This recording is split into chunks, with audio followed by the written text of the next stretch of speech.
News 24 நேயர்களுக்கு வணக்கம். இன்று நேர்காணலில் நம்முடன் இணைந்திருப்பவர் நடிகர் திரு ரவி அவர்கள். வணக்கம் சார்.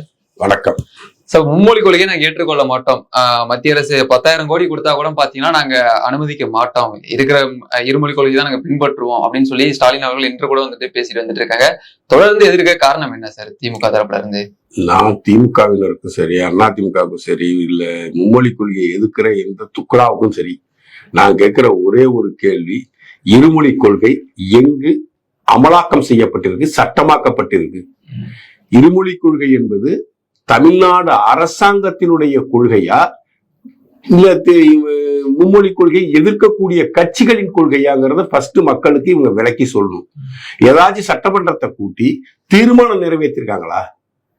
இருமொழி கொள்கை தான் இந்த ஸ்டேட்டோடைய லாங்குவேஜ் பொறுத்த வரைக்கும், இந்த ஸ்டேட்டோட இந்த மாநிலத்தினுடைய மொழி கொள்கை இருமொழி கொள்கை தான். ஆங்கிலமும் தமிழ் தான் இங்க கற்பிக்கப்படணும். யாரு இங்க எந்த சப்ஜெக்ட்ல ஸ்கூலை வேணாலும் நடத்துங்க, ஆனா இந்த மாநிலத்தோடைய மொழி கொள்கை இருமொழி கொள்கை தான் அப்படின்னு சட்டமன்றத்துல தீர்மானம் நிறைவேற்றி அது சட்டமாக்கப்பட்டிருக்கதா? திமுக ஆரம்பிச்ச காலத்துல ஹிந்தி எதிர்ப்புன்னு சொல்லி நீங்க ஒரு போராட்டத்தை வடிவமைச்சு அதன் மூலியம் மக்களுடைய மாணவர்களின் உணர்ச்சிகளை தூண்டிவிட்டு மொழிவெறியை தூண்டிவிட்டு நீங்க மிகப்பெரிய போராட்டத்தை நடத்துனீங்க. அந்த மிகப்பெரிய போராட்டத்தின் அடிப்படையாக ஆட்சி அதிகாரத்துக்கு வந்துட்டோம் அப்படிங்கிற நினைப்புல நீங்க தொடர்ந்து 70 ஆண்டுகளாக ஹிந்தியை எதிர்க்கிறோம் சொல்லிட்டு இருக்கிறீங்க. நீங்க ஹிந்தியை கட்டாயமாக்குறதுக்கு தான் எதிரி. அப்படித்தானே உங்களை நீங்க பிரகடனப்படுத்திக்கிறீங்க. அப்படி இருந்தா இங்க ஹிந்தி பிரச்சார சபா இருக்க முடியுமா? நாங்கள் ஹிந்தி படிப்பதை எதிர்க்கவில்லை, ஹிந்தி திணிப்பதை தான் எதிர்க்கிறோம். இங்க ஹிந்தி பிரச்சார சபா இருக்க முடியுமா? அந்த ஹிந்தி சொல்லித்தர முடியுமா? நாங்கள் நினைத்திருந்தால் அப்படி செஞ்சு வீரவசனங்கள்லாம் பேசுறாங்கல்ல. இந்த வீரவசனம் பேசக்கூடிய இந்த கட்சி திமுக 5 முறை இந்த நாட்டை ஆண்டுது. இந்த 5 தடவையில நீங்க ஏன் ஒரு சட்டம் நிறைவேற்றி இருமொழி கொள்கை தான் இந்த மாநிலத்தின் கொள்கை, இந்த மாநில அரசினுடைய கொள்கை இருமொழி கொள்கைன்னு என்னைக்காச்சும் சொல்லியிருக்காங்களா? ஆனா மத்திய அரசாங்கம் இந்த தேசத்தினுடைய மொழி கொள்கை மும்மொழி கொள்கைன்னு அறிவிச்சிருக்கிறாங்க. அதுக்கு ஒரு கமிட்டி போட்டிருக்காங்க. அந்த கமிட்டி ஒரு புதிய தேசிய கல்விக் கொள்கையை வடிவமைத்து இதுதான் கொள்கைன்னு கொடுத்திருக்காங்க. அதை பார்லிமெண்ட்ல நிறைவேற்றிருக்காங்க 2 அவைகளிலும். அப்ப பார்லிமெண்ட்ல நிறைவேற்றப்பட்ட மும்மொழி கொள்கை இந்த தேசத்தினுடைய கொள்கை, இந்த தேச அரசினுடைய கொள்கை, இந்திய அரசாங்கத்தினுடைய கொள்கை 3 மொழி கொள்கைங்கிறாங்க. மாநில அரசினுடைய கொள்கையா இந்த 2 மொழி கொள்கை இல்லையே. இது திமுகவோட அஜெண்டா, திராவிட கட்சிகளின் அஜெண்டா, வெட்டிவேத்து சீமானோட அஜெண்டா, வெறுகையில முளம் போடுற விஜயோட அஜெண்டா. இது அரசின் அஜெண்டாவா? உங்க அரசனுடைய சட்டத்தை மீறி நாங்க ஒரு விஷயத்தை மத்திய அரசு செய்யணும் சொல்லுதா? அப்படி இல்ல சார். நான் ஸ்கூலிங் போறதுக்கு முன்னாடி வரைக்கும், நான் ஸ்கூலிங் எங்க அண்ணன்லாம் ஸ்கூல்ல படிச்சப்ப விருப்ப பாடம்னு ஹிந்தி இருந்துச்சு. விருப்ப பாடமா ஹிந்தி இருந்துச்சு. தேவைப்படுறவங்க விரும்புறவங்க அந்த ஹிந்தி மொழியை ஒரு பாடமா எடுத்து படிப்பாங்க. அது மெயின் போர்டு எக்ஸாம்பிள்ல வராது. மெயின் போர்டு எக்ஸாம்பிள் அது இருக்காது. போர்டு எக்ஸாம்பிள் சிலபஸ் தமிழ், ஆங்கிலம், வரலாறு, புவியியல், சயின்ஸ், மேத்ஸ் இந்த 5 சப்ஜெக்டுக்குள்ள அடங்கிடும். அது தனி. Board exam, state board examination தனி. ஆனா விருப்ப படமா ஹிந்தி படிப்பாங்க. அந்த ஹிந்திக்கு தனியா எக்ஸாம்லாம் நடக்கும். அது பாஸ் ஃபெயில், அகாடமிக் பாஸ் ஃபெயில உள்ள அது வராது. அப்படிப்பட்ட ஒரு சிஸ்டம் இந்த நாட்டுல இருந்துச்சா இல்லையா? அப்ப விருப்பப்பட்டவங்க அந்த ஹிந்தியை போய் படிச்சாங்களா? அரசு பள்ளி மாணவர்கள் படிச்சாங்கல்ல. கிட்டத்தட்ட 600-700 ஸ்டூடெண்ட்ஸ் படிக்கக்கூடிய அரசு பள்ளிகள்ல 400-450 பேர் ஹிந்தி படிச்சிருக்காங்க, விரும்பி படிச்சிருக்கிறாங்க. அந்த ஆப்ஷனை ஏன் தூக்குனீங்க? நாங்க அரசு பள்ளிகள்ல மட்டும்தானே இப்ப ஹிந்தி இல்லைன்னு கேட்டா, நாங்க சோறு போடுறோம் ஓசியில, நாங்க ஓசியில யூனிஃபார்ம் தர்றோம், அதனால நாங்க ஹிந்தி படிக்க கூடாதுன்னு சொல்லுவோம், நாங்க 3ஆம் மொழி படிக்க கூடாதுன்னு சொல்லுவோம். ஓசியில சோறு திங்கிறதுனாலையும் ஓசியில யூனிஃபார்ம் வாங்குறதுனாலையும் நீங்க அதை படிக்கிறதுக்கு ஆர்வம் காட்டக்கூடாதுன்னு அரசு பள்ளி மாணவ மாணவிகளையும் அரசு பள்ளிக்கு அனுப்பும் தன் குழந்தைகளை அனுப்பி வைக்கக்கூடிய பெற்றோர்களையும் அசிங்கப்படுத்துறார் உதயநிதி ஸ்டாலின், அவமானப்படுத்துகிறார் உதயநிதி ஸ்டாலின். அவர்கள் தன்மானத்தை நாச செய்கிறார்கள் உதயநிதி ஸ்டாலின். இப்படி வேணா எடுத்துக்கலாமா? ஒரு மனுஷனுக்கு மானம் பெருசு சார், பசி பெருசு இல்ல. அவனுக்கு மானம் பெருசு. அந்த தன்மானத்தை சீண்டி பார்க்கிறார் உதயநிதி ஸ்டாலின். அதிகார போதையில உதயநிதி ஸ்டாலினுக்கு பசி தெரியுமா? பசினா என்னன்னு தெரியுமா உதயநிதி ஸ்டாலினுக்கு? பசினா என்னன்னு தெரிஞ்சவன் தான் குழந்தை கொண்டு போய் அரசு பள்ளியில சேர்க்கிறான். ஒரு வருஷத்துக்கு 50-60,000 தன்னால செலவு பண்ண முடியாதே, நம்ம பிள்ளைங்களை பிரைவேட் ஸ்கூல்ல படிக்க வைக்க முடியாதே, அந்த நிலையில உள்ள ஏழை எளிய தன்மானமிக்கை தமிழ் குடும்பங்கள் தான் தான் பிள்ளைகள் எப்படி அரசு பள்ளியில சேர்க்குது. நான் ஓசியில சோறு போடுறேன், நான் ஓசியில துணி கொடுக்குறேன், அதனால நீ வந்து மும்மொழி கொள்கையை கற்க கூடாது, அந்த மும்மொழி கொள்கையை கற்கக்கூடிய தகுதி உனக்கு இல்ல, அந்த மும்மொழியை கற்றுக்கொள்ளக்கூடிய திறமை உனக்கு இல்ல, உனக்கு அறிவு இல்லைன்னு சொல்லி உதயநிதி ஸ்டாலின் சொல்றாருன்னா இதை விட ஆணவம் ஏதாச்சும் இருக்க முடியுமா? இதை கிராமப்புறங்கள்ல கொண்டு போய் சேர்க்க வேண்டியது நம்மளுடைய கடமை இல்லையா? ஏழை எளிய மாணவர்கள்ட்ட இதை கொண்டு போய் சேர்க்கணும் இல்ல? அதற்கான முயற்சியை பாரதிய ஜனதா கட்சி எடுப்பதாக திரு அண்ணாமலை அவர்கள் உத்தரவாதம் கொடுத்திருக்கார். ஒவ்வொரு அரசு பள்ளி வாசலில் நின்றுச்சு இதற்கான குரு பிட் நோட்டீஸ் அடிச்சு மாணவர் கையில கொடுத்து அவங்க அப்பாட்ட கொண்டு கொடுக்க வச்சு படிக்க வைக்கணும். இந்த முன்னெடுப்பை பாரதிய ஜனதா கட்சியின் ஒவ்வொரு தொண்டனும் ஒவ்வொரு அரசு பள்ளி வாசலில் நின்று செய்யணும். அரசு பள்ளியில படிக்க வைக்கிறா காசுதான் சார் இல்ல அவன்கிட்ட, பணம் தான் சார் இல்ல அவன்கிட்ட. பசி தெரிஞ்சவன், அவன் பசி உணர்ந்தவன் அடுத்தவன் பசியும் பார்ப்பான். உதயநிதி ஸ்டாலினுக்கு தன் பசியே தெரியாது, அவன் பசிச்சு உண்ணக்கூடிய மனிதன் கிடையாது. அதனால அவனுக்கு அந்த சோறு போடுறத வந்து இலக்காரமாகவும் ஏளனமாகவும் பிச்சைக்காரத்தனமாகவும் பார்க்கிறான். இருந்தாலும் இப்படி பேசலாமா ஒரு மனிதன்? துணை முதலமைச்சர் என்கின்ற தகுதியோடு, முதலமைச்சரின் மகன் என்ற ஆணவத்தோடு, கருணாநிதி 5 முறை நாட்டை ஆண்ட தாத்தாவின் பேரன் என்கின்ற ஒரு திமிரோடு ஏழை மக்களை, ஏழை பாளைகளை, பட்டியலின மக்களை, அங்கு அரசு பள்ளியில் படிக்கக்கூடிய மாணவர்களையும் பெற்றோர்களையும் அசிங்கப்படுத்தி அவமானப்படுத்தி கேவலப்படுத்துகிறார் உதயநிதி ஸ்டாலின் அவர்கள். இங்க எந்த சட்டமும் கிடையாது. ஆனா மத்திய அரசு கொண்டு வந்து சட்டம் என்ன சார் சொல்றாங்க? பிஎம்ஸ்டி பள்ளிகளுக்கு 2110 கோடி ரூபாய் சுமார் தரேன்னு சொல்றாங்க. பிஎம்சி பள்ளியை ஏத்துக்கிறதுக்கு நாங்க வந்து முன்னெடுப்பு செய்யறோம், எம்ஓஇல வந்து கையெழுத்து போடுறோம், அதற்கு ஒரு குழு அமைச்சு அதை எப்படி இம்ப்ளிமெண்ட் பண்ணலாம்னு செய்யறோம் அப்படின்னு சொல்லிட்டு தலைமைச் செயலாளர் கடிதம் எழுதுறாரு. அதற்கு சம்மதம் தெரிவிக்கிறாங்க மத்திய அரசு. நீ திரும்ப பிஎம்சி பள்ளிகளை கொண்டு வர மாட்டோங்கிறாங்க. அவங்க நிதியை நிப்பாட்டிட்டாங்க. சர்வ சிக்ஷான் அபியான்ங்கிற திட்டத்தின் கீழே 2 வருஷமா பணம் கொடுத்தாங்க, இந்த வருஷம் பணம் தரலங்கிற. 2 வருஷத்துக்கு முன்னாடி இருந்த திட்டம் வேற, இப்ப இருக்கிற திட்டத்தை அதை வந்து புதிய கல்விக் கொள்கையோட இணைச்சிட்டாங்க. நீ புதிய கல்விக் கொள்கையை இம்ப்ளிமெண்ட் பண்ணா உனக்கு இந்த பணம் வருங்கிறார் தர்மேந்திர பிரதான். இது 2150 கோடி இல்ல, இது 5000 கோடி. நீங்க 5000 கோடியை இழந்துருவீங்க. இதுல அரசியல் பண்ணாதீங்க. இதுல ஹிந்தியை திணிக்கல, 3வது மொழியா ஏதோ ஒரு மொழியை நீங்க தான் இம்ப்ளிமெண்ட் பண்ண போறீங்க. எந்த மொழி படிக்கணும்னு மத்திய அரசாங்கம் சொல்ல போறது இல்ல. நீங்க 3 மொழி கற்பிக்கிறேன்னு முடிவு பண்ணா மத்திய அரசாங்கம் பணம் தரப்போகுது. அதை வச்சுட்டு நீங்க உள்கட்டமைப்பு வசதிகளை மேம்படுத்தலாம், பள்ளியோட இன்ஃப்ராஸ்ட்ரக்சரை அதிகப்படுத்தலாம், ஸ்போர்ட்ஸ் ஆக்டிவிட்டிஸ் அதிகப்படுத்தலாம், லைப்ரரிஸை கொண்டு வரலாம். இதற்காக அந்த நிதியை நீங்க செலவழிக்கலாம். நீங்க மும்மொழி கொள்கையை ஏத்துக்கங்கிறாங்க. மும்மொழி கொள்கைன்னா தமிழ் கட்டாயம், ஆங்கிலம் கட்டாயம், 3வதாக அங்கீகரிக்கப்பட்ட 21 இந்திய மொழிகளில் ஏதோ ஒன்றை போதிக்கலாம். அதுக்கு என்ன சொல்றாங்க? முதல்ல 200 பள்ளிகளை தான் இம்ப்ளிமெண்ட் பண்ண சொல்றாங்க. 200 பள்ளிக்கு தான் 2110 கோடி ரூபாய் பணம் தரன்றாங்க. அந்த 200 பள்ளிகள் அரசு பள்ளிகளை மட்டும் பிஎம்சி பள்ளிகளாக தரம் உயர்த்தி அங்க நீங்க மும்மொழி கொள்கையை கொண்டு வாங்க. அந்த ஸ்கூல்ல மட்டும் மும்மொழி கொள்கையை நீங்க கயிற்றுவீங்க. எந்த மொழி என்பதை அங்க அந்த பள்ளிகளில் இருக்கக்கூடிய பெற்றோராசிரியர் சங்கம் சேர்ந்து முடிவு செய்து மாணவர்களுடைய கலந்துரையாடல் செய்து யாரு எந்த மொழியை விரும்புகிறார்களோ அதிகமாக அந்த மொழியை கொண்டு வாங்க அப்படின்னு தெல்ல தெளிவா சொல்றாங்க.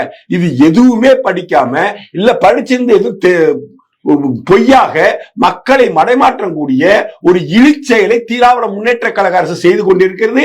அதற்கு சீமானும் எடப்பாடியும் துணை போய் கொண்டிருக்கிறாங்க. இது ஒரு இழிச்செயல் அல்லவா சார்? இப்ப வந்து எல்லாரும் சொல்றதுதான், கோயம்புத்தூர் பக்கத்துல இருக்கிற, கோயம்புத்தூர்ல இருக்கிற பக்கத்துல உள்ளவங்க மலையாளம் படிக்கிறாங்க. பொள்ளாச்சி கோயம்புத்தூர் பக்கத்துல பார்டர் மலையாளம் இருக்கு. தென்காசியை தாண்டி நீங்க குற்றாலத்தை தாண்டிட்டீங்கன்னா கேரளா பார்டர் வந்துடும். நீங்க இந்த பக்கம் போனீங்கன்னா குற்றாலத்துல கோயம்புத்தூர்ல இருந்து நீங்க இந்த மேட்டுப்பாளையம் வழியா மேல ஊட்டிக்கிட்ட போனீங்கன்னா கன்னடம் பேசுற மக்கள் நிறைய இருப்பாங்க. அது கனடாவோட பார்டர். இங்க ஓசூர் தாண்டி போனீங்கன்னா கன்னட மக்கள் அதிகா இருப்பாங்க. மெட்ராஸ் தாண்டி போனீங்கன்னா தெலுங்கு மக்கள் அதிகா இருப்பாங்க. தமிழ்நாட்டிலேயே 40 லட்சம் பேர் தெலுங்கு பேசுற மக்கள் இருக்கிறதா சொல்றாங்க. சிட்டில மெட்ராஸ் சிட்டிக்குள்ள 40 லட்சம் பேர் தெலுங்கு பேசுற மக்கள் இருக்காங்கிறாங்க. சுமார் 4 கோடி ஜனம் தெலுங்கை தாய்மொழியாக கொண்ட மக்கள் தமிழ்நாட்டில் வச்சுக்கிறேங்கிறாங்க. அவங்களுக்கெல்லாம் சரி தெலுங்கு ஒரு மொழியா படிக்கட்டும், திராவிட மொழி குடும்பம்னு சொல்லி நீங்க திராவிடம் திராவிடம் திராவிடம் தூக்கி சுமக்குறீங்க. நாங்க எந்த மொழி 3ஆம் மொழியா வைக்க மாட்டோம். எங்க திராவிட மொழி குடும்பத்தில் உள்ள தெலுங்கு, மலையாளம், கன்னடம் இந்த 3 மொழியை மட்டும் நாங்க ப்ரொமோட் பண்ணி இதை 3வது மொழியாக எங்க பிள்ளைங்களுக்கு சொல்லி தருவோம் அப்படின்னு நீங்க ஒரு முடிவெடுங்க. எந்த பகுதியில எந்த மலையாளம் வேணும், எந்த பகுதியில கன்னடம் வேணும், எந்த பகுதியில தெலுங்கு வேணும் அப்படிங்கறத ஆப்ஷன் கொடுங்க. அந்த மாணவர்கள் தெரிவு செய்ய போறாங்க, அந்த பெற்றோர்கள் உதவி செய்ய போறாங்க. 3 மொழி வரப்போகுது. பிஎம்சி திட்டத்துல கோடிக்கணக்கான 1000 கோடிக்கணக்கான பணம் வரப்போகுது. இன்ஃப்ராஸ்ட்ரக்சர் இன்க்ரீஸ் பண்ணுங்க, பிள்ளைங்களுக்கு நல்ல கல்வியை கொடுங்க. ஹிந்தி தான் சொல்லி தரணும் உங்களை சொல்ல, ஆனா ஹிந்தி தான் சொல்லி தரணும், ஹிந்தியை கட்டாய மொழியாக்குவோம்னு 2 மொழி கொள்கைகளை வகுத்த காங்கிரஸோட முதுகுல ஏறி சவாரி பண்ணிக்கிட்டு காங்கிரஸோட தயவுல 10 ஆண்டு காலம் ஆட்சி அதிகாரத்தில் இருந்துட்டு அவங்க தானே சொன்னாங்க 2020 நியூ எஜுகேஷன் பாலிசி வர்றதுக்கு முன்னாடி வரைக்கும் மும்மொழி கொள்கை இருந்துச்சு, அதுல ஹிந்தி கட்டாயம் இருந்துச்சு. அவங்களோட சொன்ன தேர்தல் கூட்டணி வச்சுக்கிட்டு அவங்களோட 10 வருஷம் 2004 இருந்து 2014 வரைக்கும் ஆட்சி கட்டில் அமர்ந்து கோடி கோடியா கொள்ளை அடிச்சுங்க. அப்பெல்லாம் உங்களுக்கு தோணலையா? அப்ப ஹிந்தி கட்டாயம் என்கின்ற நிலைதான் இருந்துச்சு. ராஜீவ்காந்தி அவர்கள் 84 கொண்டு வந்த புதிய கல்விக் கொள்கையில ஹிந்தி கட்டாயம்ல இருந்துச்சு. இன்னைக்கு சிதம்பரம் ஏதோ மானத்திலிருந்து பூமியிலிருந்து குதிச்சது போல பேசுறாரு. கட்டாயப்படுத்தக்கூடாது, நெருக்கடி கொடுக்க கூடாதுங்கிறார் ப. சிதம்பரம். ஆனா மானங்கட்ட ப. சிதம்பரமே ஓம் கட்சி, ஓம் தலைவன் ராஜீவ்காந்தி தலைமையில இருந்த அரசு கொண்டு வந்த திட்டத்துல புதிய கல்விக் கொள்கை திட்டத்துல ஹிந்தி கட்டாயமாக்கப்பட்டிருந்துச்சியா? அதுக்கு என்னன்னு பதில் சொல்லியா? போல அதுக்கு பதில் சொல்லணும் ப. சிதம்பரம். அதற்கு கேள்வி கேட்கணும். நீ உள்துறை அமைச்சர் இருந்தப்ப ஹிந்தி திவசம் எதுக்கு கடைபிடிச்ச? எதுக்கு அந்த மீட்டிங்ல போய் கலந்துகிட்ட? அங்க போய் ஹிந்தியில பேசிய ஏண்டா? இதுக்கு ப. சிதம்பரம் பதில் சொல்லணும்ல. அயோக்கியத்தனத்தின் உச்சம் தமிழக அரசியல்வாதிகள், அயோக்கியத்தனத்தின் உச்சம் தமிழக அரசியல்வாதிகள் மோடியை எதிர்ப்பதாக நினைத்துக் கொண்டு, பாரதிய ஜனதா கட்சியை எதிர்ப்பதாக நினைத்துக் கொண்டு இங்க இருக்கக்கூடிய மாணவ சமுதாயத்துக்கு மிகப்பெரிய தீங்கை விளைவித்துக் கொண்டிருக்கிறது. மும்மொழி திட்டத்தை எதிர்க்கக்கூடிய எவனா இருந்தாலும் அதான் செய்யறான்னு நான் சொல்றேன் சார். இப்ப இளையான்குடி பக்கத்துல ஒரு ஊராட்சி ஒன்றிய தொடக்கப்பள்ளி, அந்த பள்ளிக்கூடத்துல 2 மாணவிகள் பள்ளிக்கூடத்துக்கு எய்தாப்புல இருந்த கம்மாயிரம் செத்து போயிட்டாங்க. அதற்கு முதலமைச்சர் கொடுக்கிற அறிக்கை எதிர்பாராத விதமாக நடந்த விபத்துன்றார். இத சொல்ல வெக்கப்பட வேண்டாம் ஒரு முதலமைச்சர்? இதை பத்தி அசிங்கப்பட வேண்டாம் முதலமைச்சர்? அந்த பிள்ளைங்க ஏன் கண்மாய்க்கு போச்சுன்னு சொல்லணும்ல. அந்த பிள்ளைகள் கழிவறைக்கு போயிருக்காங்க. கழிவறை அசுத்தமாக இருந்திருக்கு. கழிவறையில தண்ணி இல்லை, தண்ணி கொடுக்க வழி இல்லை. அதனால தண்ணி இல்லையேன்னு அந்த பிள்ளைங்க கண்மாயை நோக்கி போய் கண்மாயில இறங்கி சுத்தம் பண்றப்ப தடுமாறி விழுந்து செத்து போயிடுச்சு. இதற்கு தமிழக அரசு வெக்கப்பட வேண்டாம், வேதனைப்பட வேண்டாம், அசிங்கப்பட வேண்டாம், தான் மூஞ்சில தானே காரி உமிழ்ந்து கொள்ள வேண்டாம்? இதெல்லாம் சார் தமிழக அரசு செய்யணும். எதிர்பாராத நடந்த விபத்துன்றார். இது எதிர்பாராமல் நடந்த விபத்து இல்ல, உங்கள் அலட்சியத்தால் நடந்த விபத்து. நீங்கள் அரசு பள்ளிகளை எந்த லட்சணத்தோட நடத்திருக்கீங்கிறதுக்கு உதாரணம் அந்த 2 குழந்தைகளின் சாவு. தமிழ்நாட்டில் உள்ள அத்தனை அரசு பள்ளிகளுக்கும் கழிவறை வசதிகளை மேம்படுத்துவதற்கு மத்திய அரசாங்கம் பணம் கொடுத்திருக்கு சார். சுவிட்ச் பாரத் திட்டத்தின் மூலமா பணம் கொடுத்திருக்கு சார். அதை வச்சு கழிவறைகளை கட்டிட்டாங்க. அந்த கழிவறைகளை கட்டப்பட்ட கழிவறைகளுக்கு பராமரிப்பு பணிக்கு மத்திய அரசாங்கம் பணம் கொடுத்திருக்கு.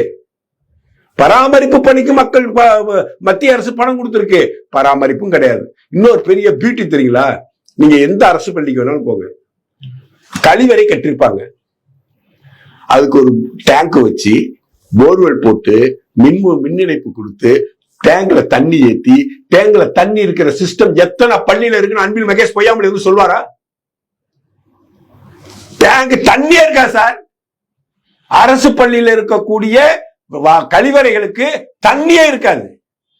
டாய்லெட்டை மட்டும் கட்டிட்டு ஒரு டாய்லெட் கட்டி கிட்டத்தட்ட 300-400 மாணவர்கள் படிக்கக்கூடிய ஒரு பள்ளியில அந்த டாய்லெட்டை சுத்தம் செய்வதற்கும் அந்த டாய்லெட்டை பராமரிப்பதற்கும் பணியாளர்கள் போட்டிருக்காங்களா தமிழக அரசு? அப்படி ஒரு பணியாளரை போட்டு அங்க தண்ணி ஃபெசிலிட்டிஸையும் கொடுத்து வச்சிருந்தா இந்த பிள்ளைங்க எதற்காக கண்மாய்க்கு போய் கீழே செத்து போகணும்? இவ்வளவுதான் இருக்கும் நீங்க பள்ளிகளை நடத்தக்கூடிய லட்சணம், தள்ளிகளை மெயின்டைன் பண்ணக்கூடிய லட்சணம். இதையெல்லாம் மாற்ற வேண்டும். அந்த குழந்தைகளுக்கு சீரான கல்வியும் சிறப்பான உள்கட்டமைப்பும் சிறந்த சுகாதாரமான சூழலும் ஏற்படுத்துவதற்காக தான் பிஎம்சி பள்ளிகளை உருவாக்குவதற்கு அரசு திட்டமிடுகிறது. அதை தடுத்து நிறுத்தி அரசு பள்ளியில் படிக்கக்கூடிய ஏழை எளிய பட்டியலின மாணவ மாணவிகளின் கல்வி தராதரத்தை சீர்குலைத்து, கல்வியை சீர்குலைத்து அவர்களுக்கு இன்னொரு மொழியை படிக்கக்கூடிய தகுதி இல்லை என்றும் அவர்களுக்கு இன்னொரு மொழியை கற்கக்கூடிய அறிவு இல்லை என்றும் இந்த மாநில அரசாங்கம், திரு மு.க. ஸ்டாலின் தலைமையிலான அரசாங்கம் அந்த மாணவர்களை குறைத்து மதிப்பிடுகிறது. ஓசில சோறு போடுறோம், ஓசில துணிமணி தர்றோம் சொல்லி அசிங்கப்படுத்துகிறார் உதயநிதி ஸ்டாலின்.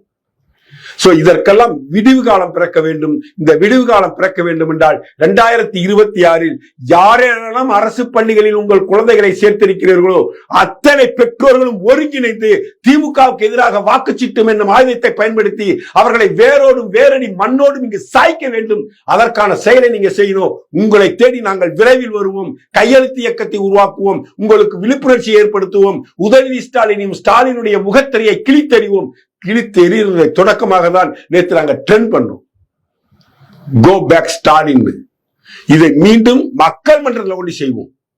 மக்கள் மன்றத்துக்கு இதை கொண்டு போய் மக்கள் மன்றத்தில் இதை வச்சு ஏழை எளிய மக்களின் மனதில் இருக்கக்கூடிய எண்ணங்களை மாற்றி உங்களுக்கு திராவிட முன்னேற்ற கழகம், திராவிட கட்சிகள் உங்களுக்கு துரோகம் தான் செய்கின்றன என்பதை நாங்கள் மக்களுக்கு எடுத்து சொல்லி மிகப்பெரிய அரசியல் எழுச்சியும் விழிப்புணர்ச்சியும் நாங்கள் ஏற்படுத்துவோம் என்பதை இந்த நேரத்தில் சொல்லுகிறேன். இதுக்கு இடையில ஸ்டாலின் அப்பாவா, உதயநிதி ஸ்டாலின் அண்ணனா?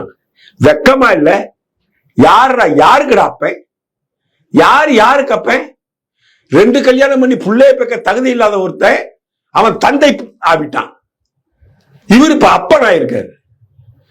அமைச்சுக்கிற அந்த பொண்ணுக்கு, நீ அமைச்சுக்கிறல பாதிக்கப்பட்ட அந்த சிசுவுக்கு அப்பனா நீ போய் அவனுக்கு அப்பன்னு சொன்ன அந்த புள்ளை மூஞ்சில் காரி உமிழாது? அண்ணா பல்கலைக்கழக மாணவிக்கு நீ அப்பனா? அந்த பொண்ணுக்கு நடந்த கொடுமைக்கு அந்த புள்ளை நான் தான் உன் அப்பன் போய் சொன்ன காரி உமிழாது? ஈசிஆர் ரோட்ல கார்ல சென்ற பெண்களை கொச்சைப்படுத்தி திமுக கொடி போட்ட கார்ல போய் அவங்களை அடக்கி முடிச்சு பாலியல் தொந்தரவு செஞ்சானுங்களே, அந்த பெண்கள்ட்ட போய் நான் தான் உங்க அப்பன் சொன்ன அந்த பிள்ளைகள் காரி உமிழாது? ஸ்கூல்ல நடக்கிற அட்டூழியம் எவ்வளவு?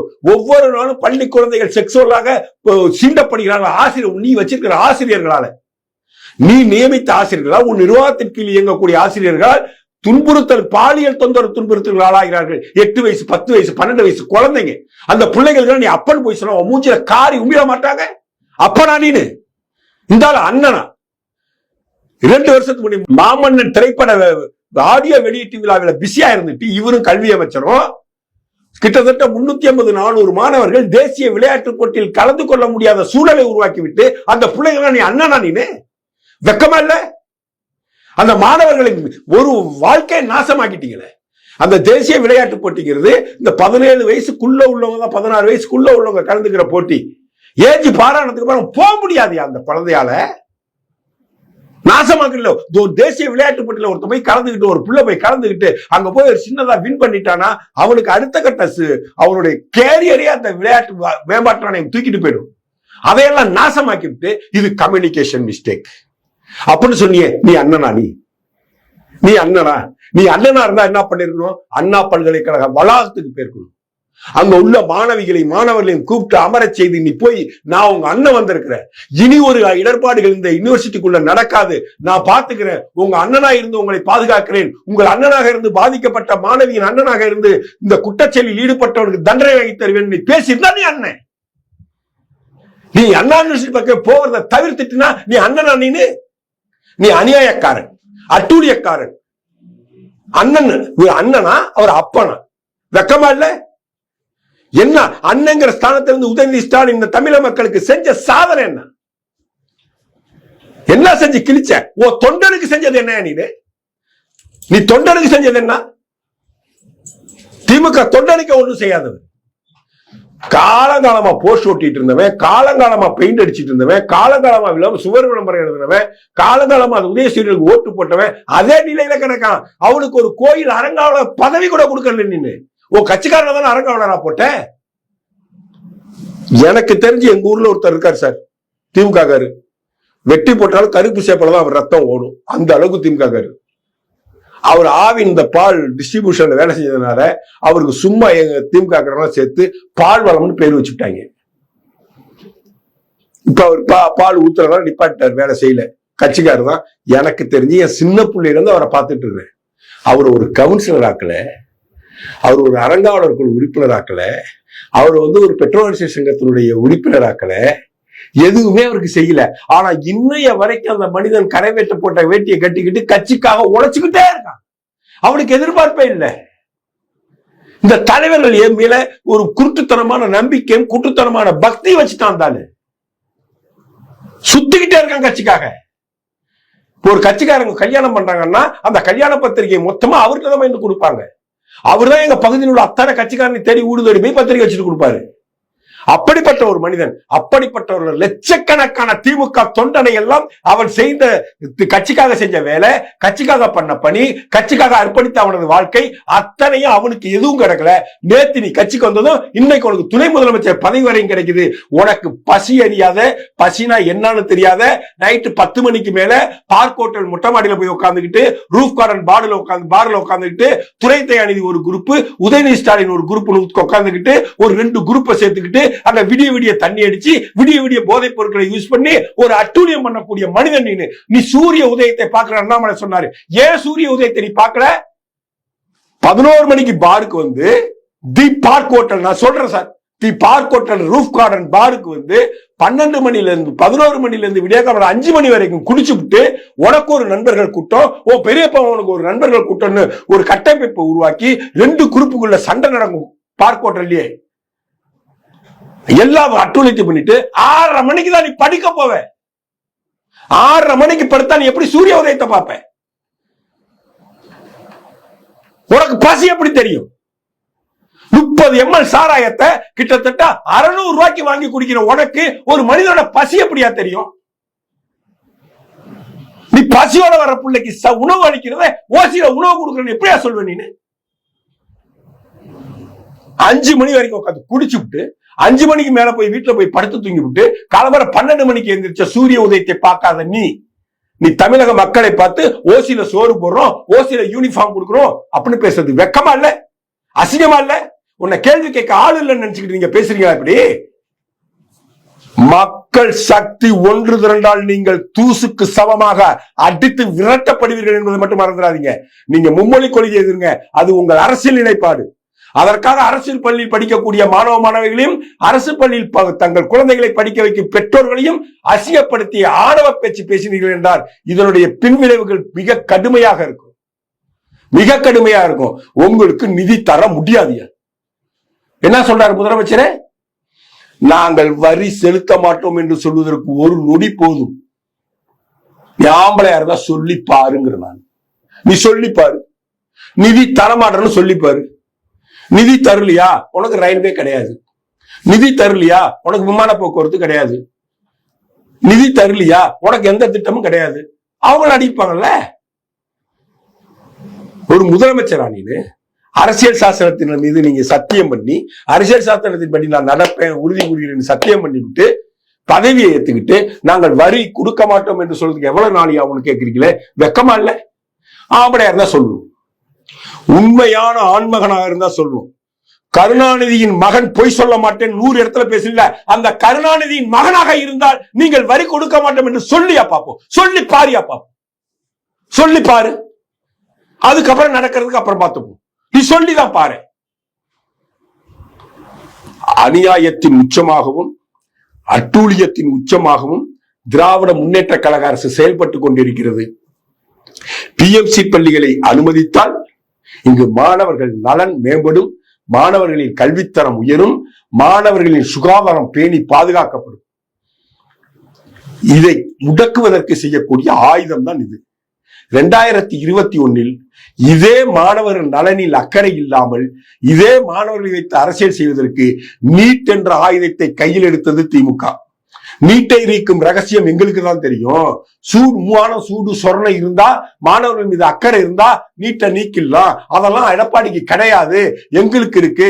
தலைவர் மு.க. ஸ்டாலினுக்கு இருக்குன்னு மேடைக்கு மேடை தெருவுக்கு தெரு பூத்துக்கு பூத்து போய் பேசி நீட்டை நாங்க வந்தா முதல் கையெழுத்துல நீக்கிடுவோம் சொல்லி நம்ப வச்சு ஓட்டு அறுவடை செய்த கேடுகட்ட ஜென்மங்கள் 3 வருஷம் கழிச்சு நீட்டை நீக்கக்கூடிய அதிகாரம் எங்களுக்கு இல்ல.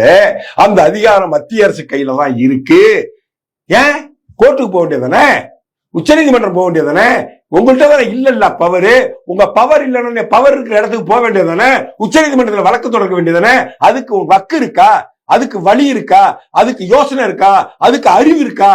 ஆனா எடப்பாடி அவர்கள் போட்டிருந்த உச்ச நீதிமன்றத்துல, தமிழக அரசு சார்பாக தாக்கல் பெற்ற உச்ச நீதிமன்றத்தில் நீட்டுக்கு எதிரான வழக்குகளை, நீட்டுக்கு எங்களுக்கு விலக்கு வேண்டும் என்று கோரிய வழக்க, நடந்துட்டு இருந்த வழக்க வாபஸ் வாங்கினார் மு.க. ஸ்டாலின்.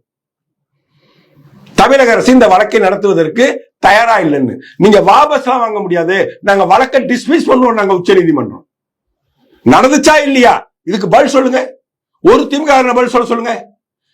அன்று மாணவர்களின் 67 மாணவர்களின் உணர்ச்சிகளை தூண்டிவிட்டு மொழிவெறி அரசியலை எடுத்து வெற்றி பெற்றதாக கற்பனை செய்து கொண்டிருந்த திமுக நேற்று 2021 நீட் என்கின்ற ஆயுதத்தை எடுத்து அதன் மூலம் வெற்றி பெற்று விட்டோம், மாணவர்களை ஓட்டை அறுவடை செய்து விட்டோம் என்று கற்பனை செய்து கொண்டு வாழ்ந்து இன்று நீட்டை எங்களால் நீக்கவே முடியாது என்று கூறிவிட்டு 2026 தேர்தலுக்கு மும்மொழி கொள்கை, ஹிந்தி எதிர்ப்பு என்கின்ற ஆயுதத்தை, திரும்பவும் பழைய ஆயுதத்தை எடுத்துக்கொண்டு களத்திற்கு வருகிறார்கள். மக்கள் உணர வேண்டும், மக்கள் சிந்திக்க வேண்டும். மானமுள்ள மக்கள் யாரும் திமுகவிற்கு வாக்களிக்க வேண்டாம் என்று தயவுடன் கேட்டுக்கிறேன். உதயநிதி ஸ்டாலின் பெரிய வீரன், மாவீரன். சூரிய உதயத்தை பார்க்கல டீசெண்டா சொன்னாரு அண்ணாமலை. நான் வெளிப்படையா வெட்ட வெளிச்சமா போட்டு உங்கள்கிட்ட உடைச்சிட்டேன். ஏன் சூரிய உதயத்தை அவர் பாக்குறது இல்லைன்னு. இவருக்கு பசி தெரியாது, பசினா என்னன்னு தெரியாது. இவரு கூப்பிடுறாரு அண்ணாமலைய. காலம்பரம் 5 மணிக்கு எழுந்திருச்சு மாட்டு கொட்டால வேலை செஞ்சுட்டு ஆட்டெல்லாம் ஒழுங்கு பிடிச்சி கட்டிட்டு மாட்டை மேய்ச்சல் கூப்பிட்டுட்டு திரும்பி வந்து ஹோம்ஒர்க் எழுதிட்டு கால சாப்பாடை முடிச்சுட்டு புத்தக பைய தூக்கிக்கிட்டு பள்ளிக்கூடத்துக்கு போய் படிச்ச என் தலைவன் அண்ணாமலை. ஊரமேறி போயிருக்கிற உடம்பு. ஐபிஎஸ் முடிச்சு ஐபிஎஸ் ட்ரைனிங் எடுத்து இந்திய அரசியலமைப்பு சட்டத்தை கரைச்சி கொடுத்து, கிரிமினல் சட்டங்களை கரைச்சி கொடுத்து, ஒரு மாவட்டத்தினுடைய எஸ்பியாக டிஐஜியாக இருந்து பணியாற்றி விருப்ப ஓய்வுல வந்து அரசியல் களத்தில் நிக்கிறார். துணிச்சல் இருந்த அண்ணா சாலையின் பக்கம் கால்வை, அண்ணா அறிவாலயத்துக்கு வர வேண்டாம், அண்ணா சாலைக்கு வர சொல்லுங்கள் பார்ப்போம். அண்ணா அறிவாலயத்துக்குள்ளே வருவையா, என்ன பண்ண முடியும் உங்களால? ஒண்டியால் உங்க அத்தனை பேரையும் பந்தாடிடுவான். யாருன்னு நினைச்ச அவரை? உன்னால ஒரு ஒரு ஒரு சின்ன விஷயத்த உன்னால போர்ஸ் கொடுத்து நிப்பாட்ட முடியாது. எங்க அண்ணாமலை அப்படி இல்லை. உடல் உரம் கொண்டவர். உடல் உரம் இருக்கா? மூல பலம் இருக்கா? உனக்கு உடல் பலம் இருக்கா? உனக்கு எந்த பலமாவது இருக்கா? நார வாயினா பேசுற பலம் மட்டும்தான் உனக்கு இருக்கு. அண்ணா சாலைக்கு வாங்குற வருவாரியா? வருவாரு. நீ இடத்த சொல்லு, நாளை சொல்லு, நேரத்தை சொல்லு. தன்னந்தனியா வர்றேன்னு சொல்லியிருக்காரு. வருவாரு. முடிஞ்சா அவரை சமாளிச்சுப்பாரு, முடிஞ்சா அவரை எதிர்த்துப்பாரு. தொல்ற பலம் இல்ல, ஆட்சி அதிகாரத்துல இல்ல, எம்பிக்கள் இல்ல, அதனால வெத்து நினைச்சிட்டு இருக்கியா? அண்ணாமலை என்கின்ற மாபெரும் பிம்பம் அது. மாபெரும் மாபெரும் சக்தி அண்ணாமலை. அதை மட்டும் மறந்துடாதீங்க. இன்னைக்கு நீங்க யாரை உதாசீனப்படுத்த வேண்டும் என்று 3 வருஷமா அவர் தலைவரானதுல இருந்து அவரை உதாசீனப்படுத்திக்கிட்டே வந்தீங்களோ, இன்னைக்கு அவரை எதிர்த்து அரசியல் செய்யக்கூடிய நிலைக்கு உங்களை கொண்டு வந்து விட்டுருக்காரு. அதான் அண்ணாமலை. வெங்காயத்து தோலை உரிக்கிறேன்னாரு, உரிச்சிட்டாரு. 2-3 லேயரை உரிச்சிட்டாரு. இன்னும் 2 லேயர் தான் இருக்கு, உரிச்சிடுவாரு. உரிச்சு உப்பு கண்டம் தடைவார். Wait and see. 60-70 வருஷமாக நீங்க விதைத்த விஷ விதையை, அந்த விஷமாகி போன தமிழ் மண்ணை சுத்தப்படுத்துவதற்கும் தூய்மைப்படுத்துவதற்கும் அதை தரமான மண்ணாக உருவாக்குவதற்கும் எடுத்துக்கொள்ளக்கூடிய வேள்வியில் இருக்கிறார் எங்க அண்ணாமலை. அவற்றெல்லாம் சேலஞ்ச் பண்ணாத கண்ணா, நாசமா போய் நரகொழிஞ்சு போயிடுவேன். வருவார், வந்து பாப்பார், நீ என்ன பண்ற நான் பாக்குறேன்.